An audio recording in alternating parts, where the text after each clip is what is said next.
Sans plus tarder, est-ce que nous pouvons prendre nos Bibles dans le livre de Jérémie au chapitre 17? Voilà. Prenons nos Bibles dans Jérémie 17. Amen. Ceux qui viennent de nous rejoindre, je vous salue dans le nom de notre Seigneur Jésus-Christ. Jérémie 17, nous allons prendre verset 5 au verset 8. Donc, une courte portion de la parole de Dieu ce soir. Jérémie chapitre 17, verset 5 au verset 8. La Bible dit, ainsi parle l'Éternel. Maudit soit l'homme qui se confie dans l'homme et qui prend la chair pour son appui et qui détourne son cœur de l'Éternel. Il est comme un misérable dans le désert et il ne voit point arriver le bonheur. Il habite les lieux brûlés du désert, une terre salée et sans habitants. Amen. Amen. Alors le verset 7.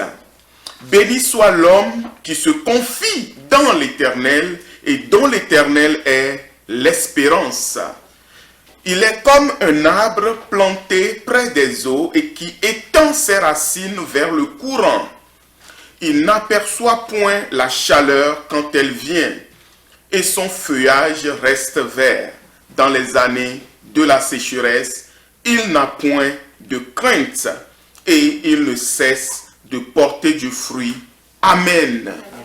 Vraiment, cette parole, j'espère que cette parole va pénétrer ton cœur ce soir. J'espère que cette parole va apporter quelque chose dans ton âme ce soir. Parce que les temps dans lesquels nous sommes, bien-aimés, sont des temps difficiles. Nous traversons une période où le monde est agité. Nous traversons une période où les hommes cherchent un refuge.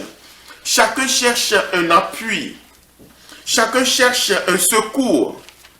Et beaucoup essayent de se confier dans les gouvernements, dans les systèmes humains, dans la médecine. Nous entendons fréquemment nos dirigeants dire, d'après les recommandations des scientifiques, vous voyez donc, d'une manière ou d'une autre, chacun va se confier en quelque chose ou en une personne. Mais le prophète Jérémie ici nous dit que maudit soit quiconque se confie en l'homme et qui prend la chair pour son appui. Et il dit que, et qui détourne son cœur de l'Éternel. Parce que du moment où nous faisons de l'homme notre appui, du moment où nous mettons notre confiance en l'homme, bien-aimé, déjà notre cœur se détourne de l'Éternel. Nous pouvons dire dans notre bouche, oui, je fais confiance en Dieu, oui, Dieu va faire, Dieu est bon, etc. Mais tant que nos regards sont d'abord fixés sur un homme bien-aimé, notre cœur est déjà détourné de l'Éternel. Dieu veut que notre cœur soit totalement confié en lui. Amen. Et je peux vous garantir que c'est le moment ou jamais où nous devons, bien-aimés, lutter, nous devons veiller sur notre cœur, sur notre âme. Parce que si l'Éternel ne nous sauve, bien-aimés, qui va nous sauver? Si l'Éternel ne nous délivre, qui va nous délivrer? Amen. Et nous, en tant que chrétiens, si nous ne faisons pas attention, nous aussi nous allons suivre le mouvement. Nous aussi nous allons suivre la pensée générale, la pensée commune. Et progressivement, nous n'allons pas donner à Dieu la place qu'il lui faut dans notre cœur, dans notre pensée et dans notre âme. C'est pourquoi ce soir, le Seigneur nous donne ce test. Et en utilisant la parole de Jérémie qui nous rappelle que si vous vous confiez en l'homme, alors vous êtes maudit. Ça veut dire que vous aurez des problèmes. Amen. Il dit que cette personne, il est comme un misérable dans le désert et il ne voit point arriver le bonheur. Il habite les lieux brûlés du désert, une terre salée et sans habitants. Et vous savez que quand les terres qui sont salées ne produisent rien du tout. Il est comme un malheureux dans le désert. Amen. Il ne voit même point arriver le bonheur. Parce que quand tu te confies en l'homme, Tu ne peux pas voir quand Dieu veut te venir au secours. Tu ne peux pas voir quand Dieu veut te tendre la main. Amen. C'est pour cette raison, bien-aimé, que nous devons nous confier en l'Éternel. Amen. Alors le verset 7, il dit, « Béni soit l'homme qui se confie dans l'Éternel et dont l'Éternel est l'espérance. » Il dit, « Il est comme un arbre planté près des eaux, et qui étend ses racines vers le courant. » Waouh, amen. N'est-ce pas merveilleux? Si nous nous confions en l'Éternel, nous sommes bénis, bien-aimés. Si tu te confies en l'Éternel, tu es béni, ma sœur. Si tu te confies en l'Éternel, tu es béni, mon frère. Ce soir, ma parole ne va pas être très longue. Dieu nous appelle à nous confier en lui. Dieu veut que nous puissions mettre notre confiance en lui.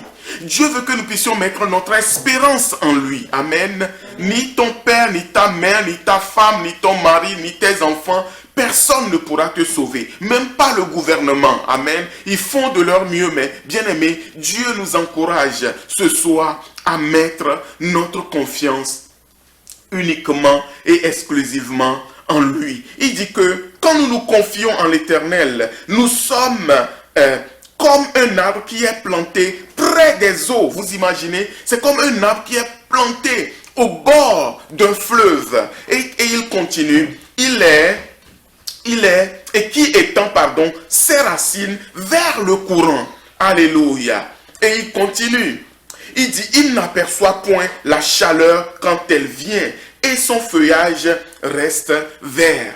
Bien-aimés, nous entrons dans le temps où la chaleur va être de plus en plus forte. Mais si nous nous confions en l'Éternel, bien-aimé, tu ne vas pas apercevoir cette chaleur. Cette chaleur que le monde est en train de vivre. Cette chaleur, elle se manifeste de différentes manières. Cette chaleur se manifeste par l'angoisse des nations. Aujourd'hui, les nations sont angoissées. Aujourd'hui, des maladies bizarres apparaissent. On ne sait d'où elles sortent. Les problèmes arrivent, on ne sait d'où ils viennent. Est-ce que vous me suivez? Mais cette chaleur, la Bible dit que si nous sommes plantés comme cet arbre au bord du courant d'eau, et si nos racines, très importantes, s'étendent vers le courant d'eau, bien-aimé, alors nous n'allons pas apercevoir cette chaleur. Nous n'allons pas apercevoir cette chaleur. Amen. Et c'est le moment c'est le moment où nous devons plus que jamais, bien-aimés, nous confier en l'Éternel, mettre en lui notre foi et notre assurance. Il dit que son feuillage reste vert dans l'année de la sécheresse. Il n'a point de crainte et il ne cesse de porter du fruit. Oh, alléluia. Moi, je dis ça, c'est mon partage. C'est mon partage. Il dit que son feuillage reste toujours vert, même dans l'année de la sécheresse. Et il va continuer à porter du fruit. Amen. Il va continuer à porter du fruit. J'aime cette parole du Seigneur. Jean 15, verset 16. Le Seigneur dit que je vous ai choisi, je vous ai établi, afin que vous alliez et que vous portiez du fruit et que votre fruit demeure.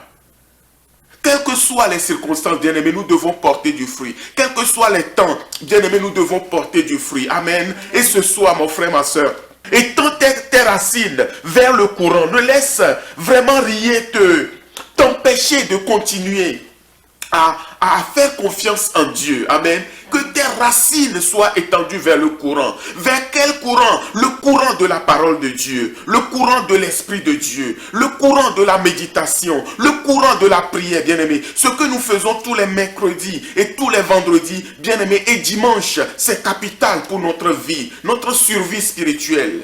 C'est capital pour notre paix. C'est capital pour notre joie. Amen. C'est capital pour notre croissance spirituelle. Parce que quand nous venons dans ces réunions mercredi, quand nous venons dans ces réunions vendredi, ou quand nous nous retrouvons dimanche, bien-aimés, nous étendons nos racines vers le courant. Nous étendons nos racines vers le courant de l'Éternel. Et la parole nous nourrit. La parole nous fortifie. Amen. La prière nous encourage. La prière nous fortifie. Et notre foi est préservé. Amen. Oh, rapidement, tournez avec moi dans Job. Nous allons lire un texte magnifique dans le livre de Job. Job, chapitre 14. Vous connaissez bien la vie de Job. Comment Job a souffert les situations que Job a vécues, les souffrances qu'il a vécues. Mais regardez avec moi ce texte, Job 14, verset 7 au verset 9. Job 14, 7 à 9. La Bible dit que un arbre a de l'espérance. Si tu as une Bible, ce texte, moi, je l'ai entouré en grand dans ma Bible. Amen. Je l'ai entouré en grand dans ma Bible. Ça, c'est ce genre de versets où nous devons les imprimer et les coller dans nos maisons. Nous devons les imprimer et les coller dans nos bureaux. Nous devons les imprimer et les traîner avec nous parce que c'est des textes qui sont puissants et forts. Amen. Job 14, 7, il dit qu'un arbre a de l'espérance.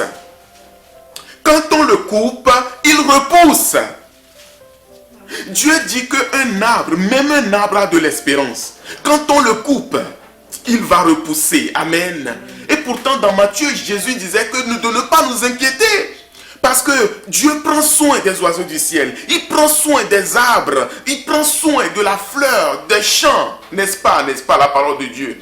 Il dit que, à plus forte raison, vous qui êtes des êtres humains créés à son image, pourquoi ne prendrait-il pas soin de vous? Ne vous inquiétez de rien. Amen. Il dit qu'un arbre a de l'espérance. Quand on le coupe, il repousse et il produit encore des rejetons. Alléluia. Quand sa racine a vieilli dans la terre, quand son tronc meurt dans la poussière, il reverdit à l'approche de l'eau. Il reverdit à l'approche de l'eau. Alléluia. Il pousse des branches comme une jeune plante. Oh bien-aimé, ça c'est une parole prophétique. Ça c'est une parole puissante. Ça c'est une parole d'espérance. Ça c'est une parole de vie.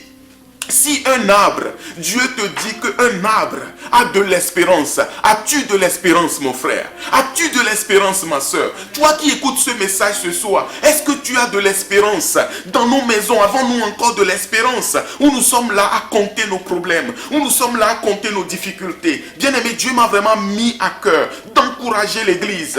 Dieu m'a vraiment mis à cœur de vous encourager. Mettez votre espérance en l'Éternel. Faites confiance en l'Éternel. Confiez-vous en l'Éternel. Amen. Nous avons un Dieu qui est bon. Nous avons un Père qui prend soin de nous. Même un arbre a de l'espérance. Et quand on le coupe, il repousse. Peut-être tu as été coupé quelque part dans ta vie. Si un arbre repousse, toi aussi ce soir, proclame. On le priera peut-être tout à l'heure. Nous devons dire, moi aussi j'ai de l'espérance. Moi aussi j'ai de l'espérance. Et les domaines dans ma vie où je suis coupé, je crois que je vais repousser. Je crois que je vais repousser. Amen. Je crois que je vais repousser. Il dit, il produit encore des rejetons. Alléluia. Quand sa racine a vieilli dans la terre, quand son tronc meurt dans la poussière. Vous vous rendez compte? Ça, c'est des paroles qui révèlent en fait la résurrection qui est réservée aux enfants de Dieu. Alléluia. Vous savez que je vous dis souvent que tout texte biblique, on doit être capable de les ramener, amen, au salut, n'est-ce pas? Il dit que son tronc, même lorsqu'il meurt dans la poussière, alléluia, qu'est-ce qui se passe? Il reverdit à l'approche de l'eau. Il repousse des branches comme une jeune plante. Donc, nous qui sommes enfants de Dieu, même la mort ne peut pas nous arrêter. Même la mort, pour nous, ce n'est pas la fin. C'est pourquoi quand un enfant de Dieu meurt, on peut être attristé parce qu'on a perdu un proche. Mais nous avons une espérance. Et notre espérance ultime, c'est quoi? C'est la résurrection. Nous croyons que nous allons ressusciter. 1 Thessaloniciens 4. Nous croyons que ceux qui espèrent en l'Éternel, ils ressusciteront. Les morts ressusciteront en Christ. Donc nous avons une espérance. Nous ne vivons pas juste pour vivre et puis un jour on va mourir, on va aller te brûler quelque part. Non, bien-aimé. Non. Nous avons une espérance. Amen. Et notre espérance est en l'Éternel. Alors ce soir, je ne sais pas quel est ton état spirituel. Je ne sais pas les situations que tu es en train de vivre ou de traverser. Mais ne te confie pas en l'homme. Même pas en toi-même. Mais confie-toi en l'Éternel. Et deuxièmement, étends tes racines vers le courant. Amen. Le courant de la parole. Le courant de la parole. J'insiste, le courant de la parole de Dieu, parce que en elle se trouve la vie. La parole nous donne la vie. Amen. La parole nous fortifie. La parole nous encourage. La parole nourrit notre âme. Elle nourrit notre esprit. Elle nourrit l'homme intérieur. Elle nous donne la force. C'est elle qui fera que le tronc qui est même mort, c'est-à-dire que les rêves que tu as totalement oubliés, les choses, les promesses de l'Éternel que tu as même mis de côté, en contact de la parole et de l'Esprit de Dieu, il y aura la vie qui va revenir. Il y a la vie qui va revenir. Et tu vas voir que le rejeton va commencer par pousser. Amen. Le rejeton va commencer par pousser.